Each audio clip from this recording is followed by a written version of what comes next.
Hello friends, कल के class में हम पढ़े थे मुहावरा। ठीक है, आज के क्लास में हम पढ़ेंगे लोकती। ठीक है, तो ये मेरा यूट्यूब चैनल है लर्न विद कवि। आप लोग सब्सक्राइब कीजिएगा, लाइक कीजिएगा, कमेंट कीजिएगा, शेयर कीजिएगा। ठीक है, और यहाँ हम व्हाट्सएप और कॉलिंग दोनों उपलब्ध है नंबर। आप लोग किसी प्रकार की समस्या हो पढ़ाई से रिलेटेड तो आप लोग बोल सकते हैं, कह सकते हैं। ठीक है, तो नंबर है 74 79 56 0181। ठीक है, तो चलिए बिना टाइम विलम्ब किए अपना चैप्टर शुरू करते हैं। तो लोकती किसे कहते हैं? लोकती किसे कहते हैं? तो लोकती एक प्रकार के कहावत होता है। ठीक है ना, गांव देहात में बड़ा बोला जाता है, नाच न जाने अगनवा टेढ़े। ठीक है, बहू को ज़्यादा बोला जाता है सास के द्वारा। तो लोकती किसे कहते हैं तो परिभाषा समझेंगे। लोकती किसे कहते हैं? तो लोकती कहते हैं लोक जीवन के अनुभवों, ज्ञान और सत्य पर आधारित प्रसिद्ध कथन को लोकती कहते हैं। ठीक है, लोक जीवन के अनुभवों, ज्ञान और सत्य पर आधारित प्रसिद्ध कथन को लोकती कहते हैं। लोकती का प्रयोग किसी बात को प्रभावशाली ढंग से समझाने के लिए किया जाता है। ठीक है ना, लोकती जो है अपने आप में एक पूर्ण वाक्य होता है। ठीक है ना, नाच न जाने आंगनवा टेढ़े। तो देखिए, ये लग रहा है कि सेंटेंस कंप्लीट नहीं है, लेकिन ये कंप्लीट है और शुद्ध अर्थ भी देता है। ठीक है ना, तो समझेंगे लोकती कौन कौन सा लोकती है। नंबर 1 है अब पछताए होत क्या जब चिड़िया चुन गई खेत। ठीक है ना, अब पछताए होत क्या जब चिड़िया चुन गई खेत।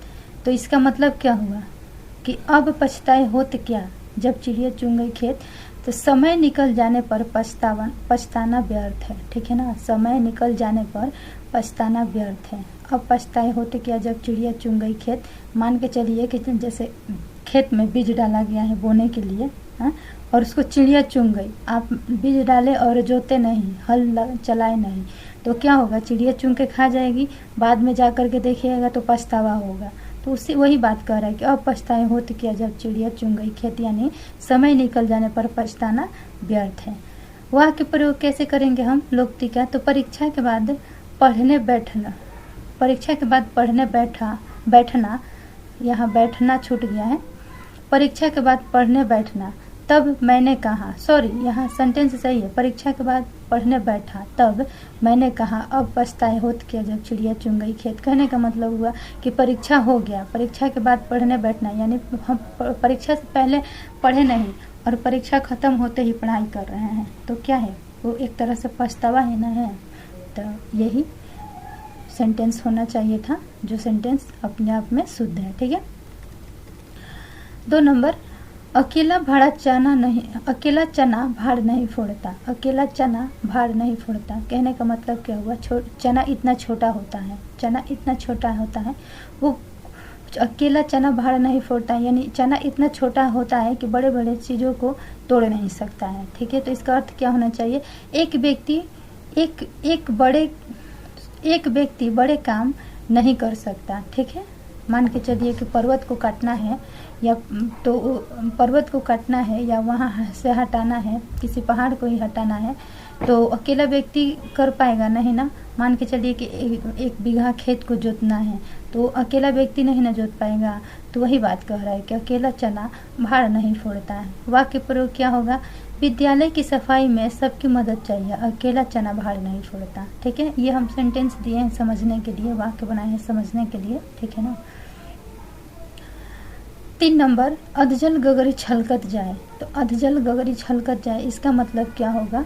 अधजल गगरी छलकत जाए, तो ये पढ़ करके क्या समझ में आ रहा है कि एक तो गगरी है तो कंप्लीट भरा नहीं है, फिर भी वो छलक रहा है। तो क्या ऐसा संभव है? नहीं है। फिर भी अधजल गगरी छलकत जाए का मतलब क्या होना चाहिए कि कम ज्ञान वाला अधिक दिखावा करता है। इसका मतलब ये होगा। ठीक है ना, कि कम ज्ञान वाला अधिक दिखावा करता है। वाक्य प्रयोग होगा वह थोड़ा जानता है पर बहुत बोलता है। ठीक है, वह थोड़ा जानता है पर बहुत बोलता है। तो अधजल गगरी छलकत जाए। ठीक है, ये सेंटेंस हुआ और इसको यहाँ रिपीट कर दिया गया है। 4था नंबर समझेंगे। अंधेरी की लूट कोयले पर छाप। अंधेरी की लूट कोयले पर छाप। तो इसका मतलब क्या होगा? गलत काम पर और गलती करना, गलत काम पर और गलती करना कहने का मतलब हुआ। या इसका एक और अर्थ भी होगा कि कीमती चीज़ों को देखभाल ना करना और कोयले जैसे चीज़ों पर छापा मारना, इसका मतलब ये भी हो जाएगा। ठीक है, उसने चोरी का सामान खरीद लिया, यह तो अंधेरी की लूट कोयले पर छाप हुई। ठीक है ना, उसने चोरी का सामान खरीद लिया, एक तो चोरी करके वो सामान आया और ऊपर से दूसरा कोई व्यक्ति खरीद लिया, तो क्या हुआ? अंधेरी की लूट कोयले पर छाप के बराबर हुआ। 5 नंबर समझेंगे। आम के आम गुठलियों के दाम। आम के आम गुठलियों के दाम कहने का मतलब क्या हुआ? दोहरा लाभ हुआ। एक अभी मान के चलिए आम का सीजन चल रहा है, हम लोग आम खरीद रहे हैं, आम खा के फेंक दे रहे हैं, लेकिन उसमें कह रहा है कि आम के आम गुठलियों के दाम, तो यानी गुठली के दाम किस सेंस में, यानी दोहरा लाभ उसको हो रहा है, तभी ना आम के आम गुठलियों के दाम कह रहा है। सेंटेंस क्या होगा? इस काम से उसे पैसा और अनुभव दोनों मिले। इस काम से उसे पैसा और अनुभव दोनों मिले, तो इसका सेंस हुआ आम के आम गुठलियों के दाम। ठीक है। 6 नंबर। आँख का अंधा नाम नयन सुख। आँख से अंधा है, आँख से अंधा है यानी वो आँख से देख नहीं सकता है, लेकिन उसका नाम क्या है? नयन सुख। नयन सुख किसको कहेंगे? जिसको अपने आँख से सुख है, आँख से किसी प्रकार की समस्या नहीं है, उसको नयन सुख कहेंगे। लेकिन यहाँ क्या कह रहा है कहावत? लोकती आँख का अंधा नाम नयन सुख, तो इसका अर्थ होगा गुण के विपरीत नाम होना, है ना, गुण के विपरीत नाम होना।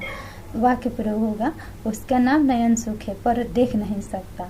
ठीक है। 7 नंबर। उल्टे चोर कोतवाल को डांटे।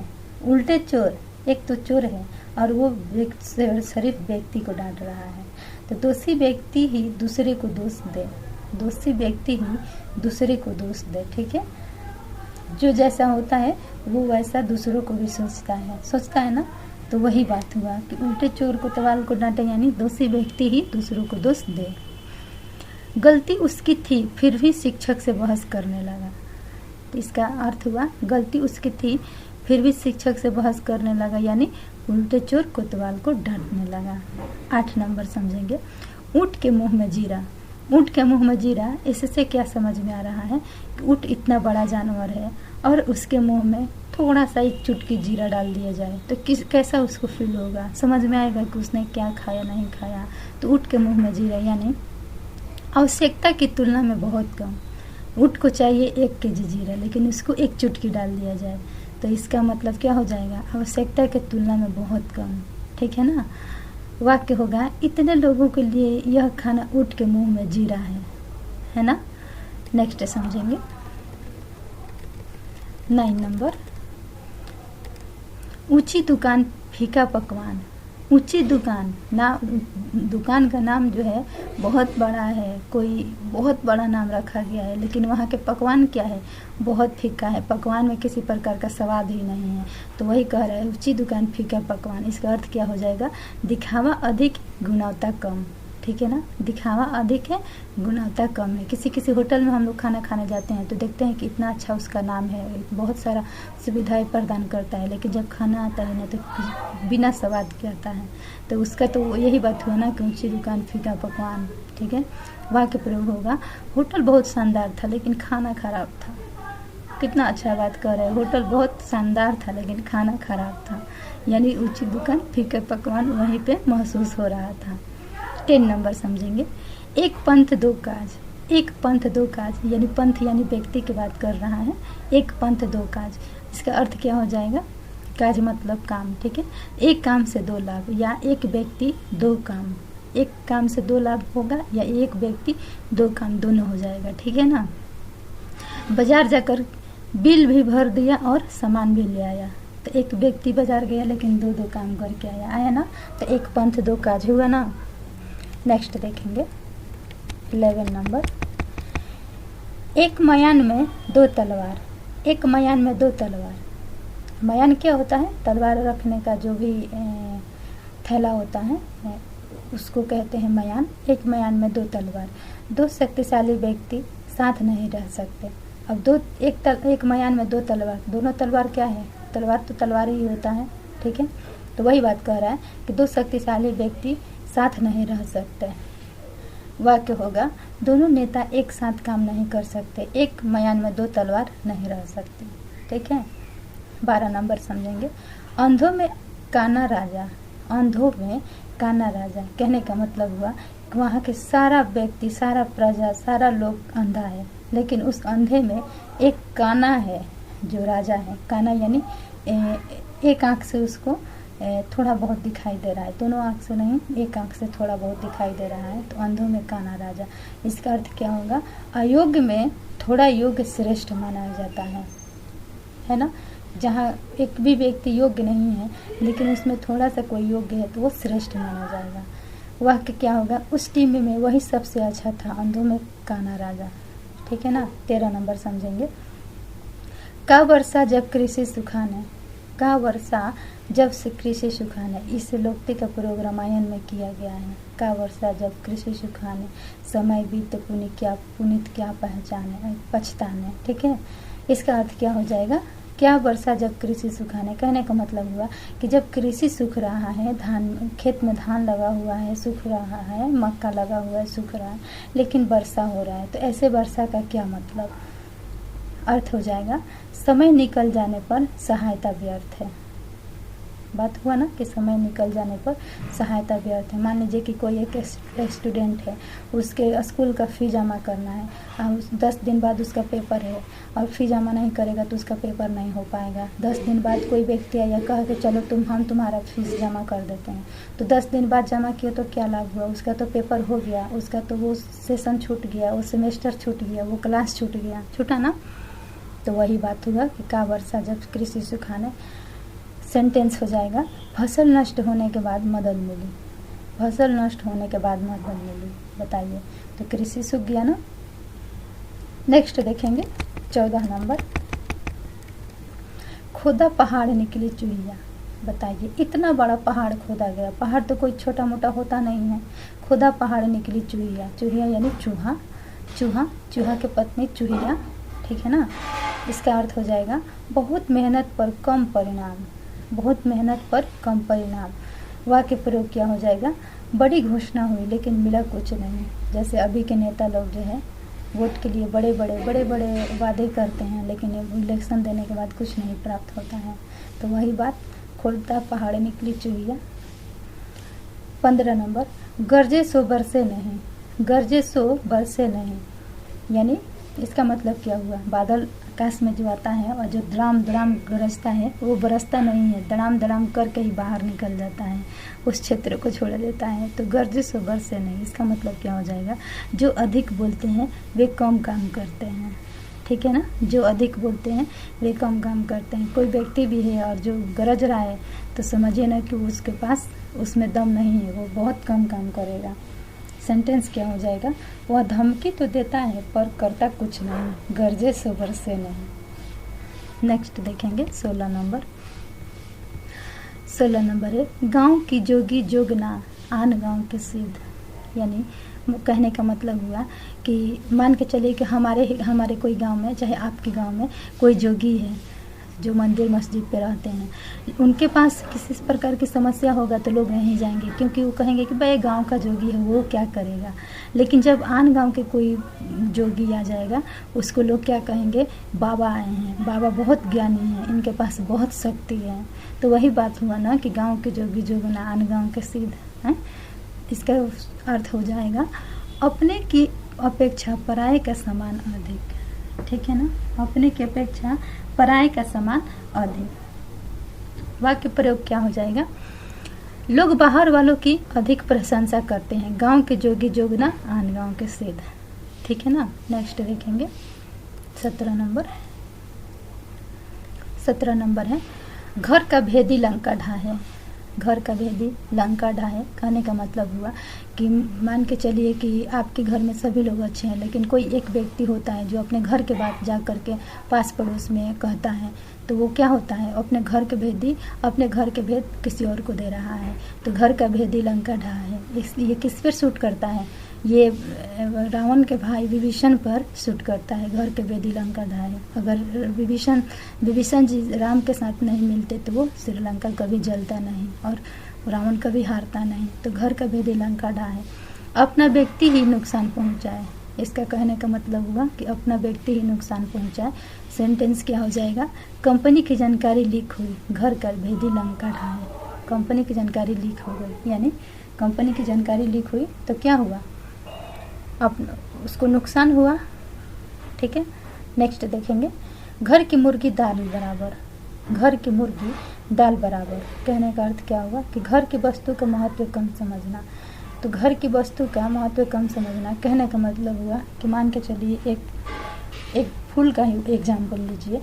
आपके द्वार पर जैसे गुलाब का फूल है, वो आपको मन नहीं भाएगा, लेकिन जब गुलाब के फूल आप मार्केट से खरीदेंगे तो उसका महत्व बड़ा समझ में आएगा। जैसे लगेगा ना कि उसमें बहुत कीमत लगा है और उस हमारे घर के अपेक्षा काफ़ी सुंदर है, लेकिन दोनों में कोई अंतर नहीं रहेगा, बस दिमाग का भ्रम रहेगा।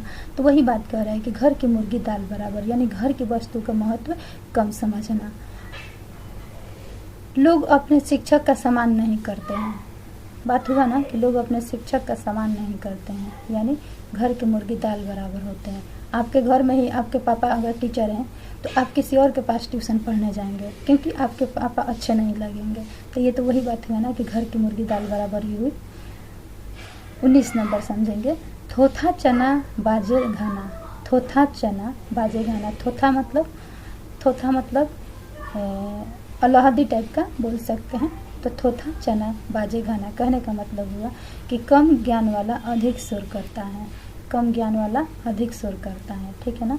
थोथा चना यानी चना अलाहदी है लेकिन बाज रहा है ज़्यादा। तो ये उल्टा नहीं सेंस दे रहा है कि चना जो है अलाहदी है, थोथा है लेकिन आवाज़ बड़ा कर रहा है, यानी कम ज्ञान वाला अधिक सुर करता है।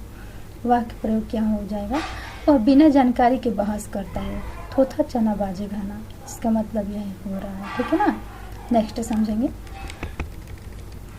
20 नंबर, दुधिया में दोनों गए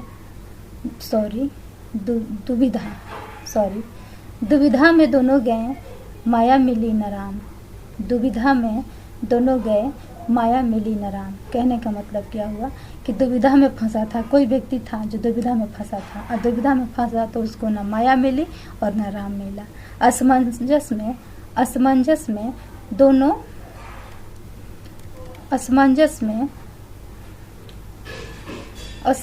में दोनों ओर से नुकसान हुआ, ठीक है। निर्णय न लेने के कारण उसका दोनों तरफ से नुकसान हुआ, ठीक है। दुविधा में दोनों गए माया मिली न राम। 21 नंबर, जाके पाँव न फटी विवाह सो क्या जाने पीर पर आए। सही बात है कि जाके पाँव न फटी विवाह सो क्या जाने पीर पर आए कहने का मतलब क्या हुआ कि जिसने दुख न झेला हो वह दूसरों का दुख नहीं समझ सकता। ये तो बात सही है। सास और बहू का एग्जाम्पल ले लीजिए। बहू का तबीयत खराब होगा तो सास को लगेगा ही नहीं कि बहू का तबीयत खराब हुआ। सास तो कहेगी कि बस काम न करने का बहाना ढूंढ रही है और नौटंकी की हुई है। तो ये सास और बहू पर बड़ा जमता है। मुहावरा नहीं लोकतियाँ, जाके पाँव न फटी विवाह सो क्या जाने पीर पर आए। सास लोग तो जानती भी है कि बहुत दुख होता है क्योंकि सास भी कभी बहू थी, फिर भी वो इतना कष्ट देती है और इस तरह से बोलती है, ठीक है। 22 नंबर देखेंगे, जैसा देश वैसा भेष। जैसा देश वैसा भेष, स्थान के अनुसार व्यवहार करना चाहिए। स्थान के अनुसार व्यवहार करना चाहिए। जैसे मान के चलिए कि आप जैसे शादी विवाह में जा रहे हैं तो वहाँ वस्त्र रंगीन पहन के जाएंगे, आभूषण से सज कर जाएंगे। लेकिन मैयत में जाना हो तो क्या आप रंगीन वस्त्र पहनेंगे, आभूषण पहन के जाएंगे? नहीं ना। मैयत में जाएंगे तो वाइट कलर के वाइट ड्रेस पहन के जाएंगे और सिंपल में जाएंगे ना। तो वही बात कर रहे हैं कि जैसा देश वैसा वेश, स्थान के अनुसार व्यवहार करना चाहिए। विदेश में वहाँ के नियम अपनाने चाहिए। जैसे देश वैसा भेष, विदेश में विदेश का नियम अपनाएं और देश में देश का नियम अपनाएं, ठीक है। 23 नंबर, जैसी करनी वैसी भरनी। जैसी करनी वैसी भरनी कर्म के अनुसार फल मिलता है, ये बड़ा प्रचलन में है। जैसी करनी वैसी भरनी, कोई भी बोल देता है जैसी करनी वैसी भरनी, तो ये लोग बूढ़े पर ज़्यादा लागू होता है। इंसान जब बुढ़ापा का समय आ जाता है तो लोग जवानी को याद करने लगता है, जवानी में ऐसे किए थे वो अपने बेटा बहू के साथ, इसीलिए बुढ़ापा उनका इतना खराब है। तो जैसा करेंगे वैसा भरेंगे नहीं, तो वहाँ बड़ा सूट करता है। जैसी करनी वैसी भरनी, कर्म के अनुसार फल मिलता है। वाक्य क्या हो जाएगा, उसने बुरा किया और दंड पाया, जैसी करनी वैसी भरनी। ठीक है, 24 नंबर देखेंगे।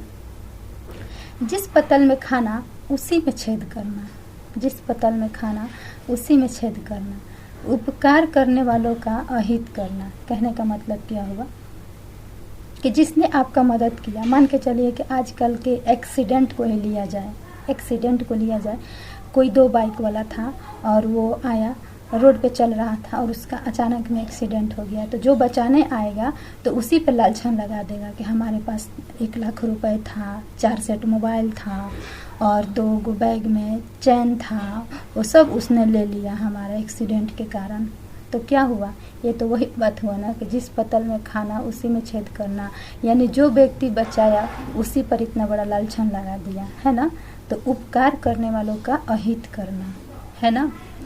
वाक्य प्रयोग क्या हो जाएगा, मालिक की बुराई करना, जिस पतल में खाना उसी में छेद करने के बराबर है ना। नेक्स्ट देखेंगे 25 नंबर। डूबते को तिनका का सहारा, डूबते को तिनका का सहारा। कहने का मतलब हुआ कि कोई इंसान बीच मझधार में डूब रहा है और उसको एक तिनका मिल जाए। तिनका यानी घास पर देखे होंगे कि बाढ़ का समय आता है तो बहुत सारा कचरा बहता है नदी में पानी के साथ साथ, तो कोई डूब रहा है तो उसको कचरा हाथ में आ गया तो क्या समझेगा कि हमको कोई सहारा मिल गया, लग रहा है कि हम बच जाएंगे, लेकिन उसको ये नहीं मालूम है कि साथ साथ वो बह रहा है तो साथ साथ वो कचरा भी बह रहा है। तो यही बात है कि डूबते को तिनके का सहारा, है ना। संकट में छोटी सहायता भी बड़ी लगने लगती है, आइए ना वही अर्थ कि जैसे कोई डूब रहा है तो उसको तिनका मिला तो लग रहा है ना कि हाँ हमारा संकट टल गया, अब हमको सहायता करने कोई आ गया, जैसे हम बच जाएंगे। लेकिन ऐसा बिल्कुल नहीं होता है, संकट में छोटी सहायता भी बड़ी लगने लगती है। सेंटेंस क्या हो जाएगा, मुसीबत में मित्र की मदद डूबते को तिनके का सहारा बने, है ना। नेक्स्ट देखेंगे, तुम डाल डाल मैं पात पात, तुम डाल डाल मैं पात पात। इसका कहने का मतलब क्या हुआ, बहुत चालाक होना। तुम डाल डाल मैं पात पात यानी वो बहुत चालाक है, तभी तो समझ जा रहा है कि हाँ आगे वो क्या करने वाला है। तुम डाल डाल मैं पात पात, लड़ाई झगड़ा में ज़्यादा यूज होता है इसका। तुम चलो डाल डाल मैं तुम्हारा पात पात चलूँगा, है ना। तुम डाल डाल चल हम पात पात चलेंगे। लोग कहता है ना बहुत चालाक होना। वह है उसे मात नहीं दे सका क्योंकि सामने वाला तुम डाल डाल मैं पात पात था, है ना।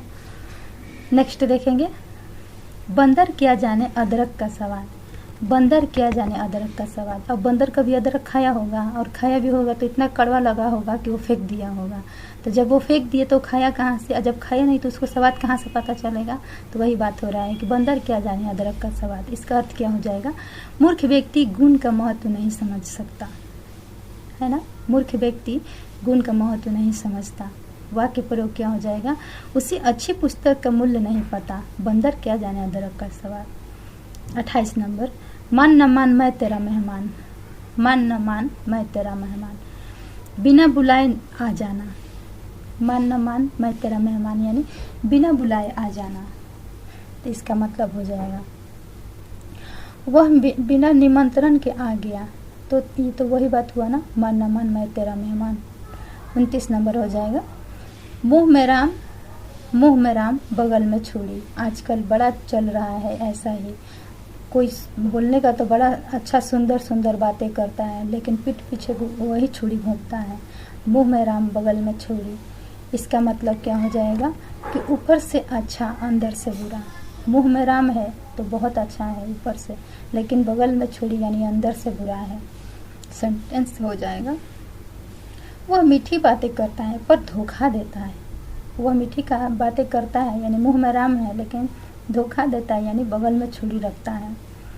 नेक्स्ट देखेंगे 30 नंबर, मन चंगा तो कठौती में गंगा। जब गंगा स्नान का टाइम आता है तो जिनको टाइम नहीं मिलता है गंगा स्नान करने के लिए तो ये बड़ा यूज करते हैं लोग। मन चंगा तो कठौती में गंगा, जा कर के घर में चुपचाप नहा लो। घर का कल, घर का नल, घर का जो पानी आने का साधन है उसका भी लिंक गंगा जी से ही है। अक्सर लोग ऐसा बोलते हैं ना, आप लोग सुने होंगे। तो मन चंगा तो कठौती में गंगा, मन शुद्ध हो तो हर जगह पवित्रता है। ये तो सत्य बात है। मन शुद्ध है तो हर जगह पवित्रता है। मन शुद्ध है तो आपके घर में भी भगवान है। मन शुद्ध नहीं है तो मंदिर में भी जाइए, भगवान नहीं है ना। इसका वाक्य प्रयोग क्या हो जाएगा, पूजा के लिए तीर्थ जाना जरूरी नहीं, मन चंगा तो कठौती में गंगा। 31 नंबर, सांप भी मरे लाठी भी ना टूटे। सांप भी मरे लाठी भी ना टूटे, इसका मतलब क्या होगा, सांप मर गया और लाठी नहीं टूटा, यानी बिना नुकसान के काम निकल जाना है ना, बिना नुकसान के काम निकल जाना। वाक्य क्या हो जाएगा, उसने समझदारी से विवाद सुलझा दिया, यानी सांप भी मर गया लाठी भी नहीं टूटी। ठीक है, तो आशा है आप लोगों को आज की क्लास अच्छा लगा होगा। ठीक है, क्लास अच्छा लगा होगा तो चैनल को सब्सक्राइब कीजिएगा, लाइक शेयर कमेंट्स कीजिएगा। ठीक है, और अपना सुझाव ज़रूर बताइएगा कि आप लोग क्या पढ़ना चाहते हैं, आप लोग किस क्लास में हैं। ठीक है, तो आज के क्लास में इतना ही। Bye bye, thank you.